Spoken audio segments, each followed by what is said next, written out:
খেলার খবরে আমি মৌসুমী রয়েছি আপনাদের সঙ্গে। শুরু করছি আজকের খেলা আর খেলা। ফুটবলের ডায়েরি নিবেদন করছে সংবাদ প্রতিদিন। শুরুর দিন ঘোষণা হয়ে গিয়েছে, ক্রীড়ামন্ত্রী জানিয়ে দিয়েছেন খেলবে সমস্ত ক্লাব, কিন্তু আদৌ 14টা দলকে দেখা যাবে এবারে আইএসএলে। ওড়িশা এফসি এবারে আইএসএলে হয়তো নাও খেলতে পারেন। আগে থেকে ওড়িশা এফসি জানিয়ে এসেছিল নিজেরা টাকা দিয়ে আইএসএলে খেলবেন না, কিন্তু তারপরও ফেডারেশন এবং ক্রীড়ামন্ত্রীর সঙ্গে বৈঠকে তারা খেলার সম্মতি দেয়। কিছুটা চাপে পড়ে সম্মতি দিতে বাধ্য হয় তারা, কিন্তু মৌখিক সম্মতি দিলেও তারা জানিয়ে দেয় লিখিত সম্মতি সেই দিন রাতেই দিয়ে দেবে। কিন্তু তারপর 48 ঘন্টা পেরিয়ে যাওয়ার পরেও ফেডারেশনের কাছে তাদের লিখিত সম্মতি আসেনি। কোথায় সমস্যা হচ্ছে? ওড়িশা এফসি নাকি জানিয়েছিল তাদের ক্লাবের আর্থিক সমস্যা রয়েছে, তাই তাদের পার্টিসিপেশন ফি এর 1 কোটি টাকা যেন মকুব করে ফেডারেশন। কিন্তু এআইএফএফ নাকি তাদের সেই অনুরোধ মানেনি, আর তাই শেষ মুহূর্তে নাটকীয় পরিবর্তন না হলে ওড়িশা জানিয়ে দিতে চলেছে তারা এবারে আইএসএল খেলবে না। প্রথমবার ফুটসালের র্যাঙ্কিং প্রকাশ করলো আন্তর্জাতিক ফুটবলের নিয়ন্ত্রক সংস্থা ফিফা। নারী এবং পুরুষ উভয় বিভাগে যেখানে শীর্ষে অবস্থান করছে ব্রাজিল, তবে নারী বিভাগের তুলনায় পিছিয়ে আর্জেন্টিনার পুরুষরা। অন্যদিকে পুরুষ বিভাগে স্থান না পেলেও নারী বিভাগে 44তম স্থানে বাংলাদেশ। ফুটসাল ফুটবলেরই আরেকটি সংস্করণ, যেখানে ফুটবলের তুলনায় মাঠ এবং গোলপোস্টের আকার ছোট। মূল ফুটবলের তুলনায় খেলোয়াড়ের সংখ্যাটাও থাকে কম। এক কথায় ইনডোরে 5 জনের যে ফুটবল সেটাই ফুটসাল। ইউরোপ, লাতিন আমেরিকা সহ সারা পৃথিবীব্যাপী এই খেলাটা ধীরে ধীরে জনপ্রিয় হয়ে উঠছে। কয়েক মাস ধরে অনিশ্চয়তা চলার পর অবশেষে আইএসএল শুরু হওয়ার দিনক্ষণ ঘোষণা হয়েছে, তবে ক্লাবগুলো পড়েছে বিপদে। একে তো লিগ এখনো শুরু না হওয়ায় ক্ষতির বহর বেড়েই চলেছে, তার উপর ক্লাবগুলোকে ম্যাচ আয়োজনের দায়িত্ব নিতে হওয়ায় আগামী দিনে ক্ষতি আরো বাড়বে। এই অবস্থায় কম বেতন নেওয়ার জন্য ফুটবলারদের কাছে অনুরোধ করেছে একাধিক ক্লাব, যাতে তারা 25% কম বেতন নেন। আইএসএল এর নতুন কাঠামোয় গতবারের থেকে 72টি কম ম্যাচ হচ্ছে। তার উপর সম্প্রচার সত্ত্ব থেকে এবার কোনো লাভ হচ্ছে না। বাধ্য হয়ে ফুটবলারদের কাছে এমন প্রস্তাব রাখতে হয়েছে বলে জানিয়েছেন একাধিক ক্লাবের কর্তারা। ক্রিকেটের ডায়েরি প্রত্যাশা মতোই আবার আইসিসি কে চিঠি পাঠালো বাংলাদেশ ক্রিকেট বোর্ড। স্পষ্ট জানিয়ে দিল ভারতে টি-20 বিশ্বকাপ খেলতে চায় না তারা। একই দিনে সাংবাদিক বৈঠকে হাজির হয়ে দলের ক্রিকেটার তামিম ইকবাল জানিয়েছেন বিসিবি যে সিদ্ধান্তই নিক না কেন যথেষ্ট ভাবনা চিন্তা করে নেওয়া উচিত, কারণ এর সঙ্গে দেশের স্বার্থ জড়িয়ে। উপদেষ্টা আসিফ নজরুলের বৈঠকের পরে স্পষ্ট হয়ে গিয়েছিল নিজেদের অবস্থানে নরম থাকবে বিসিবি। এদিন সংবাদ সংস্থা পিটিআই কে বিসিবি এক সূত্র বলেছে, ক্রীড়া মন্ত্রকের উপদেষ্টা আসিফ নজরুলের সঙ্গে বৈঠকের পর বিসিবি আবার একটি চিঠি পাঠিয়েছে আইসিসি কে। নিরাপত্তা নিয়ে বিসিবি যে সমস্যার কথা বলেছিল তার বিস্তারিত জানতে চেয়েছিল আইসিসি, সেটারই উত্তর দেওয়া হয়েছে। তবে তামিম চান আলাপ আলোচনার মাধ্যমে বিষয়টার সমাধান হলেই ভালো। তিনি বিশ্বকাপে অংশগ্রহণ নিয়ে অহেতুক জলঘোলা চাইছেন না। তামিম আরো বলছেন, আমি বিসিবির সঙ্গে যুক্ত নই, বাকিদের মতো সংবাদ মাধ্যম থেকে বিষয়টা জেনেছি, তাই এ বিষয়ে আমার কথা বলা শোভা পায় না। একজন দক্ষিণ আফ্রিকার বিরুদ্ধে সেঞ্চুরি হাঁকিয়েছেন, আর একজন ঘরোয়া ক্রিকেটে দুরন্ত ছন্দে রয়েছেন ঋতুরাজ গায়কোয়াড় এবং সরফরাজ খান। ছন্দে থাকা দুই ক্রিকেটার অজানা কোনো কারণে জাতীয় নির্বাচকদের মন জয় করতে পারেনি। এই বঞ্চনার জবাব তারা দিয়েছেন বিজয় হাজারে ট্রফিতে। গোয়ার বিরুদ্ধে দুরন্ত সেঞ্চুরি হাঁকিয়েছেন ঋতুরাজ। অন্যদিকে নজির গড়ে দ্রুততম হাফ সেঞ্চুরি করেছেন সরফরাজও। গোয়ার বিরুদ্ধে প্রথম ব্যাটিং এ নেমে বিপর্যয়ের সামনে পড়ে মহারাষ্ট্র। একটা সময় 52 রানে 6 উইকেট খুইয়ে প্রবল চাপে পড়েছিল তারা। 5 নম্বরে ব্যাট করতে নেমে হাল ধরেন অধিনায়ক ঋতুরাজ। লিস্টে ক্রিকেটে 20তম সেঞ্চুরি হাঁকান। ঘটনাচক্রে তার ক্যারিয়ারে হাফ সেঞ্চুরি থেকে সেঞ্চুরির সংখ্যা বেশি। টি-20 বিশ্বকাপ শুরু হতে মাসখানেক বাকি, তার আগে চোট সমস্যায় বিভাগে টিম ইন্ডিয়া। তলপেটের ব্যথায় কাবু হয়ে হাসপাতালে ভর্তি তিলক ভার্মা। বাঁহাতি অলরাউন্ডারের অস্ত্রোপচার হয়েছে, ফলে 3 থেকে 4 সপ্তাহ তাকে থাকতে হবে মাঠের বাইরে। সে কারণে নিউজিল্যান্ডের বিরুদ্ধে আসন্ন টি-20 সিরিজে খেলতে পারবেন না। সিরিজ চলবে 21 থেকে 31 জানুয়ারি। তারপর টি-20 বিশ্বকাপ শুরু 7 ফেব্রুয়ারি। খুব সম্ভবত মেগা টুর্নামেন্টের প্রথম দুটো ম্যাচে তিলককে পাওয়া যাবে না, তাই পরিবর্তন হিসেবে কাউকে দলে নেওয়া হবে কিনা তা নিয়ে চিন্তা ভাবনা শুরু হয়েছে। মাস দুয়েক আগেও তারা দেশের জার্সিতে কাঁধে কাঁধ মিলিয়ে লড়েছিলেন। বিশ্বকাপ জেতার পর একে অপরকে জড়িয়ে ধরে কেঁদেও ছিলেন। হারমনপ্রীত এবং স্মৃতি মান্ধানা আগামী 1 মাসের জন্য একে অপরের শত্রু হয়ে যাবেন। দুজনেরই লক্ষ্য থাকবে একটি ট্রফি জেতা। বিশ্বের ক্রিকেট মহলে স্বস্তি। প্রায় মৃত্যুর মুখ থেকে ফিরে এলেন অস্ট্রেলিয়ার প্রাক্তন ক্রিকেটার ড্যামিয়ান মার্টিন। মেনিনজাইটিসে আক্রান্ত হয়ে কোমায় চলে গিয়েছিলেন, কিন্তু চিকিৎসায় সাড়া দিয়ে এখন অনেকটাই সুস্থ মার্টিন। হাসপাতাল থেকে ছাড়া পেয়ে তিনি এখন আছেন বাড়িতেই। বড়দায় নিউজিল্যান্ডের বিরুদ্ধে আগামী রোববার 3 ম্যাচের একদিনের সিরিজ। তারই প্রস্তুতিতে মগ্ন বিরাট কোহলি, রোহিত শর্মা। তৈরি হয়েছে কিউই ব্রিগেডও। রোকো জুটির বিরুদ্ধে বল করার জন্য উদ্গ্রীব কাইল জেনসন। তবে তার আগে সরল স্বীকারোক্তি কিউই পেসারের। তিনি জানিয়েছেন, ভারতের মাটিতে রোহিত এবং কোহলির বিরুদ্ধে বল করা সহজ হবে না। আমি অবশ্যই উত্তেজিত, ভারতীয় দল শক্তিশালী। দুজন মহাতারকার কথা আলাদাভাবেই বলতে হবে। দীর্ঘদিন ধরে ও ক্রিকেট খেলছে, তাই আবার ভারতে খেলার সুযোগ পেয়ে ভালোই লাগছে।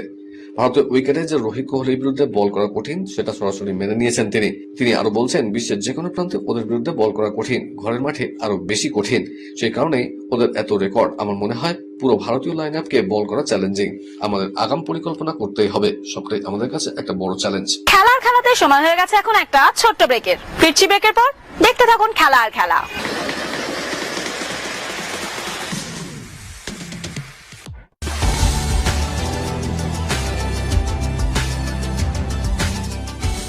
কেয়ারকে নিউজ মিডিয়া প্রযোজিত সাপ্তাহিক বিনোদনমূলক অনুষ্ঠান বিনোদন.com দেখুন প্রতি শনিবার ঠিক রাত 10:25 আপনাদের প্রিয় চ্যানেল মিশনে।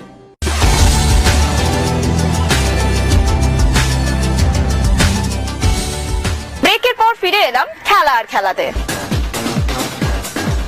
বিদেশের ডায়েরি 2026 বিশ্বকাপে লিওনেল মেসির নেতৃত্বে কেমন খেলতে পারে আর্জেন্টিনা, সেই নিয়ে এবার নিজের ধারণা ব্যক্ত করেছেন প্রাক্তন বায়ার্ন মিউনিখ তথা যারাও বিশ্বকাপ খেলবে।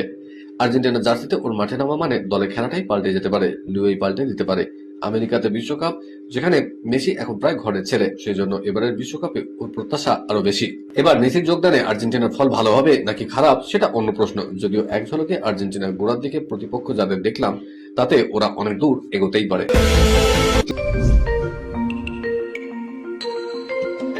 চেস ইন্ডিয়া ভারতের তরুণ দাবাড়ু নেহাল সারিন নিয়মিতই খেলেন, তবে এবছর প্রাথমিক তালিকায় তার নাম ছিল না। শেষ বেলা দোম্মারাজু গুকেশ ব্যক্তিগত কারণে সুরাদানের ডাক পান নেহাল, আর সেই সুযোগ পুরোপুরি কাজে লাগাতে যেন বদ্ধপরিকর তিনি। ওপেন প্রতিযোগিতার র্যাপিড বিভাগে 3টি রাউন্ডে জিতলেন নেহাল, ফলে 4.5 পয়েন্ট নিয়ে বিশ্বনাথন আনন্দের সঙ্গে যুগ্মভাবে শীর্ষে উঠেছেন তিনি। এদিন 1.5 পয়েন্ট নিয়ে শুরু করেন নেহাল। প্রথম ম্যাচে হ্যান্স নিমানের মতো প্রতিপক্ষকে উড়িয়ে দেন। 2026 বিশ্বকাপে খেলার লক্ষ্য নিয়ে গত বছর ছোটবেলার ক্লাব সান্টোসে ফিরেছিলেন নেইমার। তার হাত ধরেই অবলম্বন রক্ষা করে ব্রাজিলিয়ান ক্লাব। তার পুরস্কার স্বরূপ আরো 1 বছর সান্টোসে থাকার সিদ্ধান্ত নিয়েছেন সেলেকো তারকা। ক্লাবের পক্ষ থেকে আনুষ্ঠানিকভাবে এই কথা ঘোষণাও করা হয়েছে। সান্টোসে থাকতে পেরে খুশি নেইমারও, তবে আপাতত তার লক্ষ্য দ্রুত সুস্থ হয়ে মাঠে ফেরা। বিশ্বকাপের আগে ফিটনেসের সেরা ছন্দে ফিরতে গত মাসে হাঁটুতে অস্ত্রোপচার করেছিলেন। আপাতত 1.5 মাস বিশ্রামে থাকার পরামর্শ দিয়েছেন ডাক্তার। ফেব্রুয়ারি মাসে অনুশীলন শুরু করতে পারেন ব্রাজিলিয়ান তারকা, তবে মার্চেই বিশ্বকাপের প্রাথমিক দল ঘোষণা করবেন কার্লো আনসেলোত্তি। তার আগে কতটা নিজেকে সেরা ছন্দে মেলে ধরতে পারবেন ব্রাজিলিয়ান তারকা তা নিয়ে সংশয় থাকছে। টেনিস কোর্ট থেকে অবসর নিয়েছেন নিয়মিত পেশাদার খেলাধুলার বাইরে, ফলে আগের মতো নিয়মকানুন মেনে চলার তাগিদ খানিকটাই কম। কিন্তু তা বলে অস্বাস্থ্যকর অনিয়মিত যাপনের ফাঁদে পা দেননি টেনিস তারকা সানিয়া মির্জা। দেহে যাতে অতিরিক্ত চর্বি না জমে, স্বাস্থ্য যাতে খারাপ না হয়, তার জন্য বিশেষ খাদ্যাভ্যাস রপ্ত করেছেন তিনি। আগে নিয়মিত খেলার সুবাদে শরীর থেকে অতিরিক্ত মেদ এমনি ঝরে যেত, প্রয়োজন মতো খাওয়া দাওয়া করতেন, কিন্তু এখন ডায়েট মেনে চলা শুরু করেছেন সানিয়া। মালয়েশিয়া ওপেনে কোয়ার্টার ফাইনালে পিভি সিন্ধু দ্বিতীয় রাউন্ডে ভারতের ব্যাডমিন্টন তারকা 21-8, 21-13 ফলে হারান জাপানের তোমোকো মিয়াজাকিকে। ডাবলসে কোয়ার্টারে ভারতের তারকা জুটি সাত্বিক রানকিরেড্ডি এবং চিরাগ শেট্টিও উঠেছেন। কলকাতার ডায়েরি মোহন জনতার প্রাণভোমরা তিনি, কিন্তু হোসে মলিনার আমলে ফিটনেস সমস্যায় ভুগেছেন, তাই ঠাঁই হয়েছিল সাইড লাইনে। তবে সের্গিও লোবেরো প্রশিক্ষণে যথেষ্ট জন্ম নেয় দিমিত্রি পেত্রাতস। শরীরে অতিরিক্ত মেদ ঝরিয়ে ফেলেছেন, নতুন কোচও তাকে গুরুত্ব দিচ্ছেন। সিচুয়েশন প্র্যাকটিসে পেট্রাতসকে ওয়েট রোল স্ট্রাইকার দেখেই খেলাবেন লোবেরো। অল্প সময়ে লেফট উইং হাফ রবিনহোর সঙ্গে তার দারুণ বোঝাপড়া গড়ে উঠেছে। এদিন প্র্যাকটিসের শেষে দিমিত্রির সঙ্গে আলাদা করে কথা বলতে দেখা গেল কোচকে, আর দিমিত্রি, রবসন, কামিং সহ পুরো টিমকে বেশ ফিট দেখাচ্ছে। আগামী 11 জানুয়ারি সল্টলেক স্টেডিয়ামে অনুশীলন মাঠে নিজেদের রিজার্ভ দলের সঙ্গে প্র্যাকটিস ম্যাচ খেলবেন কামিন্সরা। না বাবু, আমাদের পরিবারের জন্য শুকনো লঙ্কা খাওয়া একদম ঠিক নয়। রিল্যাক্স, তোমরা তো জেপি মিলস কাঁচা লঙ্কা গুঁড়োর কথাই ভুলে গেছো। ট্রেডিশনাল প্রসেসে লঙ্কা ছাড়ানো থেকে ধোয়া এবং অত্যাধুনিক মেশিনে কোনো রকম প্রিজারভেটিভ বা রং ছাড়াই তৈরি হয় জেপি মিলস এর বিশুদ্ধ কাঁচা সবুজ এবং লাল লঙ্কার গুঁড়ো, যা কিনা ডক্টরদের পরামর্শ মেনেই তৈরি। না না না, এতটা না, অল্প পরিমাণে দিলেই এই লঙ্কা গুঁড়ো খাবারে এনে দেবে কাঁচা লঙ্কার আসল স্বাদ। জেপি মিলস এর কাঁচা লঙ্কা গুঁড়ো কেনার সময় জেপি মিলস এর কিউআর কোড অবশ্যই দেখে নেবেন। ডিলারশিপ নিতে আজই যোগাযোগ করুন 7001634818, 7001634818। শেষ পর্যন্ত অবশ্য টনক নড়েছে ম্যানেজমেন্টে। হিরোশি ইবোসুকিকে ছেড়ে দিচ্ছে লাল হলুদ দল। তার সঙ্গে চুক্তি বাতিলের ব্যাপারে আইনজীবীর সঙ্গে কথাবার্তাও শুরু করে দিয়েছে ম্যানেজমেন্ট। যা খবর তাতে আগামী 2-1 দিনের মধ্যে হিরোশি হাতে জাপানের বিমানের টিকিট ধরিয়ে দেওয়া হবে।